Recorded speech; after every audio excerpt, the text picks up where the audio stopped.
우리는 살아가면서 늘 평가를 받으면서 살아갑니다. 가정에서 평가받고, 직장에서 평가받고, 동네에서도 평가를 받고, 교회에서도 평가를 받습니다. 사람들은 우리를 보면 이런저런 말을 하게 되어지죠. 참 부지런한 사람이다. 참 반듯하게 살아가는 사람이다. 법에서도 살아가는 사람이다. 참 정직한 사람이다. 이런 말을 들으면 좀 기분이 좋아지기도 합니다. 어떤 말은 또 마음을 무겁게도 한다는 거죠. 그래서 칭찬을 들으면 막 어깨가 저절로 펴지고, 흉보는 말을 들으면 얼굴이 화끈거리고 몸이 경직되기도 합니다. 그런데 사람의 평가는요, 늘 바뀐다는 거죠.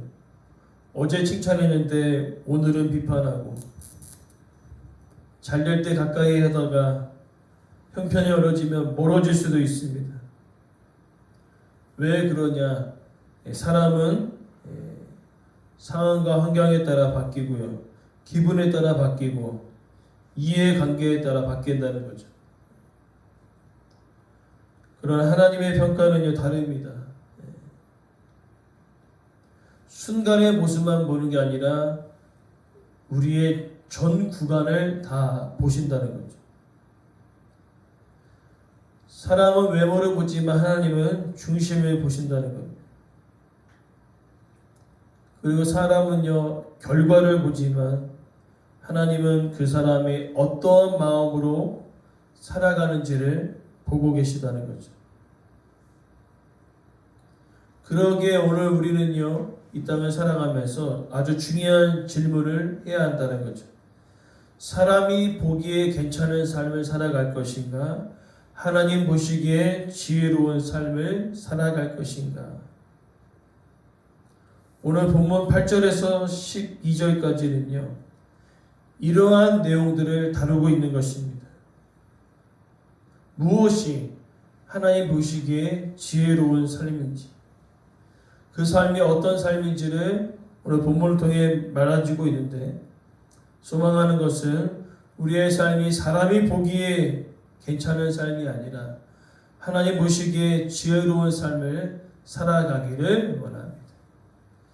첫 번째로 지혜로운 삶은요, 그 삶이 드러나고 칭찬받게 된다라고 이야기합니다. 8절의 말씀을 보니까요, 사람은 그 지혜대로 칭찬을 받는다라고 이야기합니다. 여기서 말하는 지혜는 머리가 좋은 것을 말하지 않습니다. 말을 잘하고 계산이 빠르고 요령이 좋은 것을 말하지 않습니다. 여기서 말하는 지혜는 하나님을 경외하고 그 하나님 앞에서 바르고 신실하게 살아가는 삶이라는 것이죠. 그래서 지혜는 입으로 설명하는 것이 아니라 삶으로 드러나는 것입니다. 그래서 어떤 사람은요, 말을 아주 잘합니다. 신앙 이야기, 믿음 이야기, 은혜 이야기. 그러나 실제 그 삶이 다를 수가 있다는 거죠. 신앙의 이야기를 하고 믿음의 이야기를 하고 은혜 이야기를 하는데 가정에서는 거칩니다. 가정에서는 자기 마음대로 행동합니다. 남을 대할 때 인색합니다. 그리고 너무 계산적으로 살아간다는 것이죠. 그래서 말로는 지혜로운 척 할 수 있지만 삶이 그것을 드러낸다는 것이죠. 그리고 반대로 어떤 사람은 말이 없습니다. 앞에 나서지도 않습니다. 그러나 자신의 맡은 일을 묵묵히 감당합니다. 한번 약속한 것은 끝까지 지킵니다. 남이 보지 않아도 정직하고 실수하면 병문보다 먼저 미안하다라고 이야기합니다. 이런 사람은요, 시간이 갈수록 주변의 사람들이 그 삶을 보고 안다는 거죠. 야, 이 사람이 진짜다. 정말 믿을만하다.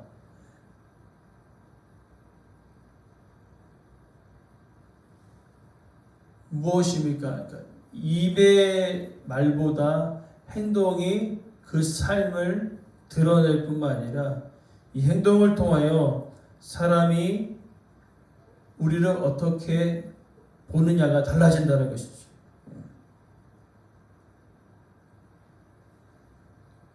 그러나 반면에 마음이 굽은 자는 멸시를 받는다라고 얘기합니다.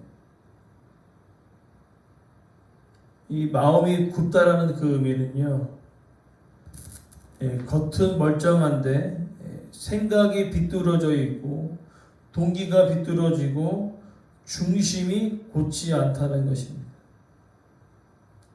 늘 자기 이익만 생각하고 칭찬을 해도 진심이 아닙니다. 도와주는 척 하지만 실제로는 그 사람에게 뺏어 먹을 것이 있으니까 잘해주는 것처럼 느껴진다는 거죠. 이것이 처음에는 드러나지 않는 것처럼 느껴지지만 결국에는 드러나게 되어 있다는 거죠. 그래서 우리가 알 수 있는 것은 하나님 보시기에 지혜로운 삶은요, 겉모양을 꾸미는 삶이 아니라 중심이 하나님 앞에서 고든 사람이라는 거죠. 그리고 두 번째로 살펴볼 것은 지혜로운 삶은 허세보다 실제를 택한다는 거죠. 그리고 9절 말씀에 아주 현실적인 말씀입니다. 비천이 여김을 받을지라도 종을 부리는 사람이 있고요. 스스로 존귀한 채 하지만 음식이 부족한 사람이 있습니다. 그러니까 한마디로 얘기하면 허세 부리지 말고 실제 있는 그대로 살아가라는 거죠. 그래서 두 사람을 비교하고 있는데 첫 번째 사람은 겉으로는 조금 낮아 보입니다. 사람들에게 비천히 여김을 받는 것처럼 느껴지지만 근데 실제로 종을 부리는 사람이라는 거죠. 그러니까 종을 부리는 사람이니까 실제로 삶의 기반이 튼튼하고 생활이 어느 정도 안정된 사람이라는 거죠.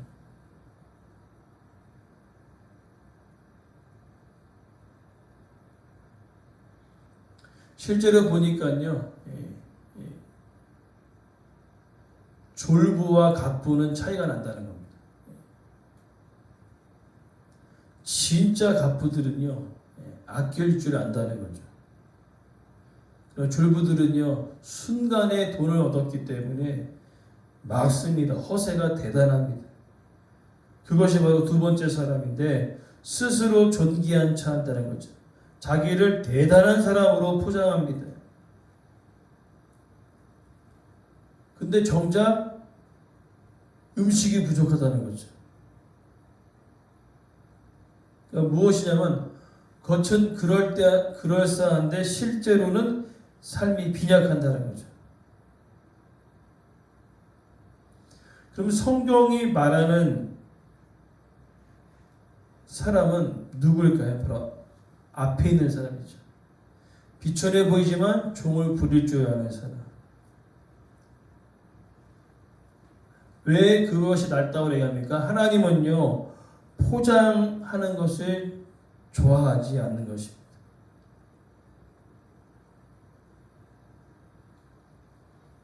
실제 그 있는 그대로의 삶을 하나님은 보기를 원하시는데, 우리는 살다 보면요, 이런 유혹이 옵니다.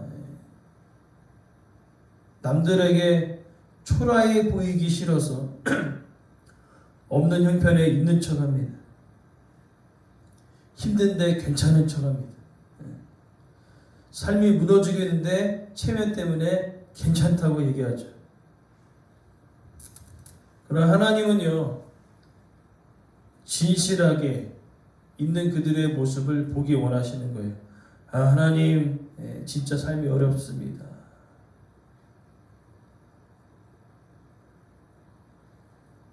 하루하루가 견디기가 어렵습니다. 하나님은 진실하게 하나님 앞에 서는 사람을 도우시고 역사하십니다.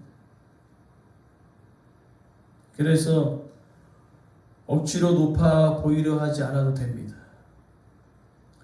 모자라면 모자란 대로, 필요하면 도움을 구하고 내 형편을 하나님께 아뢰는 것이죠. 그것이 하나님께서 원하시는 삶이에요. 겉으로 열심히 포장한다 하더라도 하나님은 중심을 보시잖아요.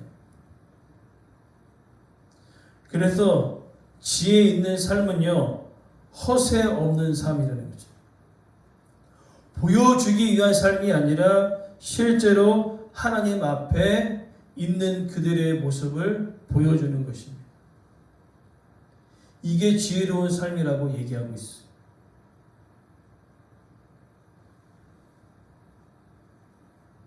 그리고 세 번째로는 지혜로운 삶은요, 작은 생명도 소중히 여긴다는 거죠. 10절 말씀 보니까요, 의인은 자기의 가축의 생명을 돌본다. 가축의 생명을 돌본다. 아, 동물을 사랑하는구나. 그런 의미로 생각할 수 있겠지만은 자기에게 맡겨진 작은 생명까지도 소중히 여긴다는 뜻이죠.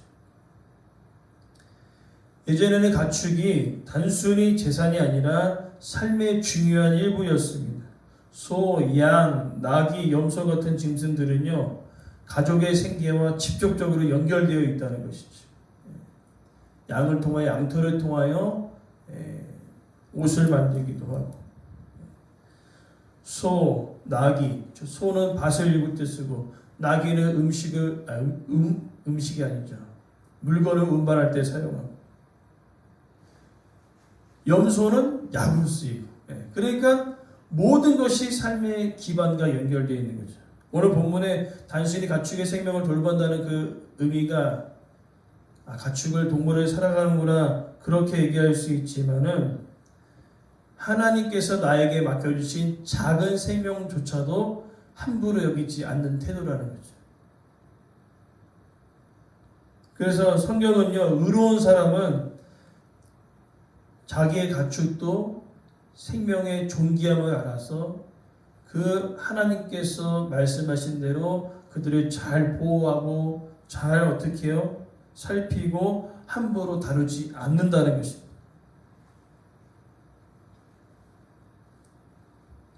그래서 하나님이 보시기에 지혜로운 사람은요, 힘없는 것을 함부로 대하지 않는다는 거죠. 약한 자를 무시하지 않는다는 것이죠. 내가 힘이 있다고 약한 사람을 누르지 않는다는 것입니다.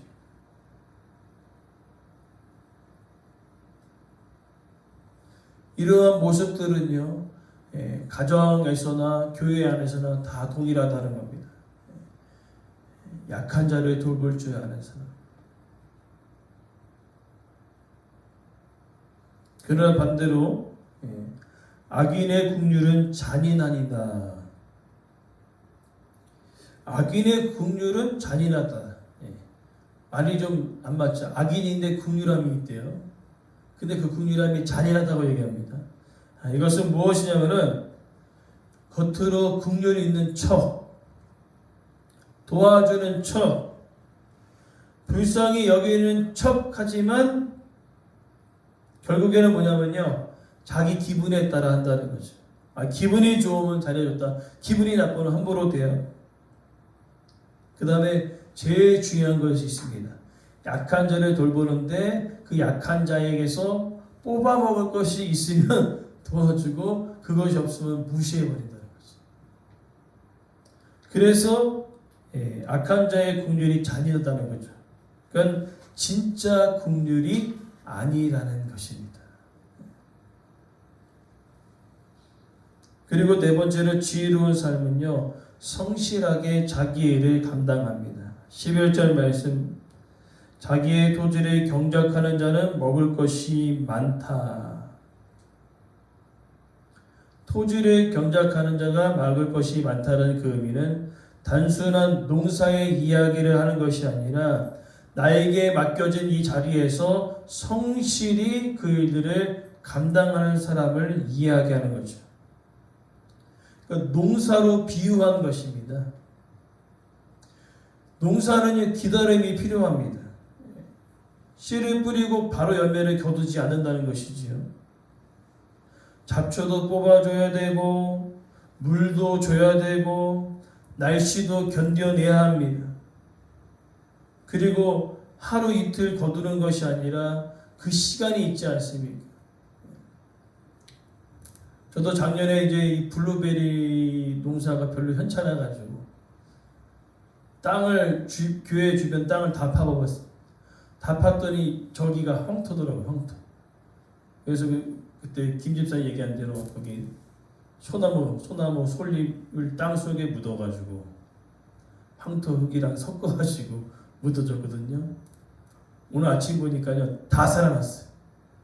다 꽃이 피고 있습니다. 이것이 무엇입니까? 그러니까 그 일들의 가운데 맡겨진 일을 성실히 감당하는데 이게 바로 꽃이 피다고 열매 맺는 게 아니잖아요. 이제 시간이 지나고 견뎌서 6월 초에 블루베리가 수확을 하는데 중요한 것은 무엇이냐면은 하루아침에 그것을 건져내는 것이 아니라 수고가 따르는 거죠. 맡겨진 일들을 성실히 감당할 때에 반드시 그 삶은요, 열매를 맺는다는 말씀하고 계시는 거죠. 그러니까 성실함은 화려하지 않습니다. 눈에 확 띄지 않습니다. 드러나지 않는 것이죠. 그러나 내가 맡겨진 일들을 묵묵히 감당할 때 결국은 열매를 거두게 된다는 것이죠. 그것이 토지를 경작하는 삶이라는 거죠.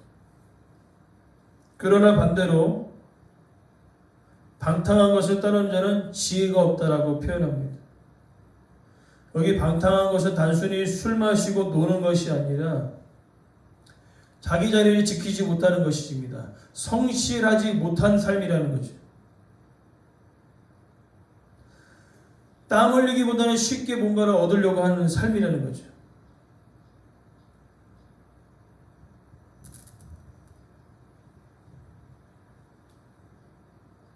쉽게 뭔가를 얻으려고 하기 때문에 무엇입니까? 그 삶이 오늘 그대로 드러난다는 겁니다. 어떻게 드러나냐면 요즘 사람들은요, 금방 결과가 안 오면 쉽게 포기해버리죠. 조금 힘들면 그만둬버리고 조금 답답하면 딴 길을 찾고 묵묵히 버티다 보다는 쉽게 얻는 길을 좋아한다는 거죠.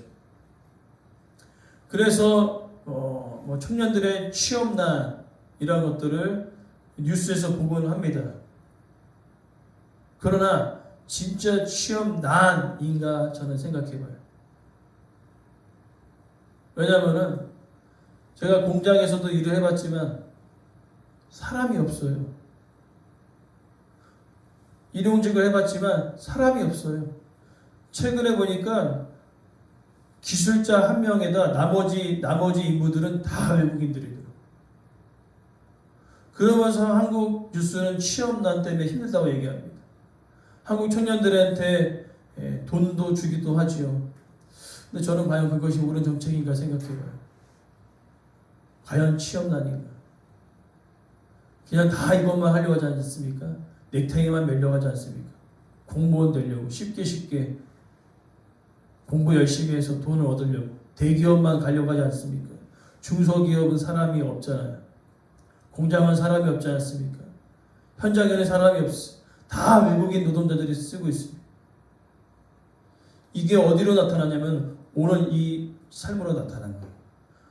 어려운 일을 하지 않습니다. 쉽게 뭔가를 얻으려고 합니다. 그리고 직장을 갔는데 쉽게 그만둡니다. 왜 그렇습니까? 성실함 자체가 이제 점점 사라지고 있는 시대를 살아가고 있는 것입니다. 이게 좀 안타까운 현실이지. 그럼 하나님은요, 묵묵히 성실하게 그 일들을 감당하는 삶이 지혜로운 삶이라고 이야기합니다.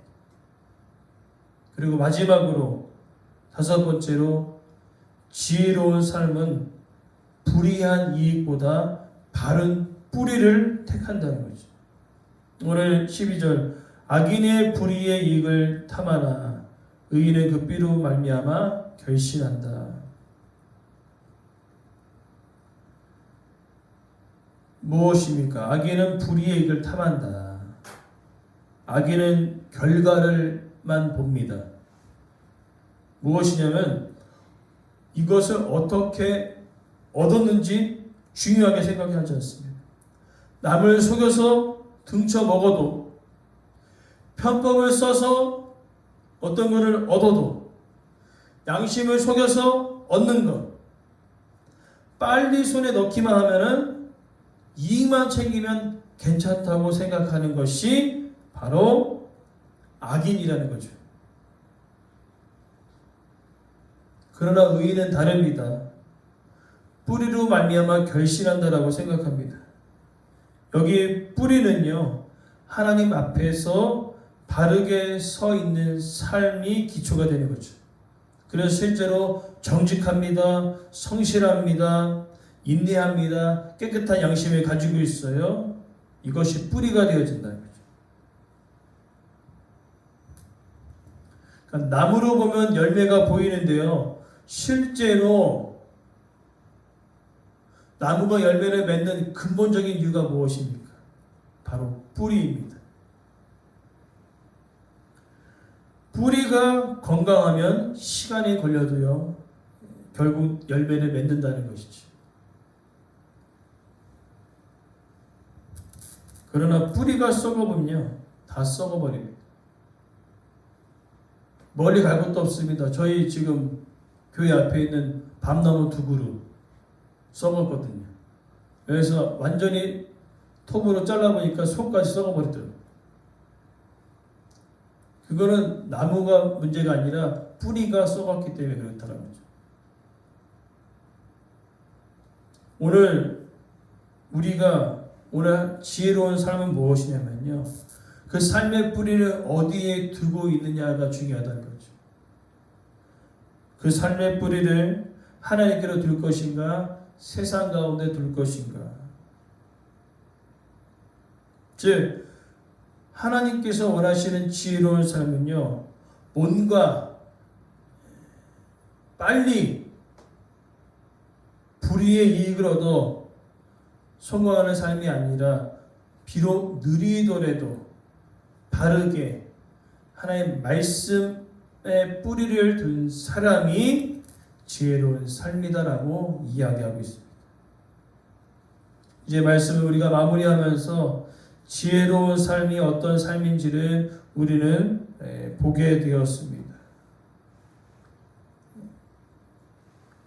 허세 부리는 것이 아니라 실제로 성실하게 살아가는 삶, 작은 생명도 소중히 여기는 삶, 맡은 자리를 성실하게 감당하는 삶, 요령이 아니라 땀 흘리면서 그 일들을 묵묵히 감당할 때 중요한 것이 무엇입니까?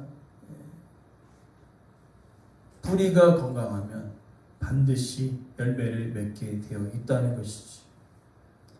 즉 오늘 지혜로운 삶은요, 뭔가 빨리빨리 되어지는 것을 원하는 것이 아닙니다. 사람에게 인정받는 삶을 원하는 것이 아닙니다.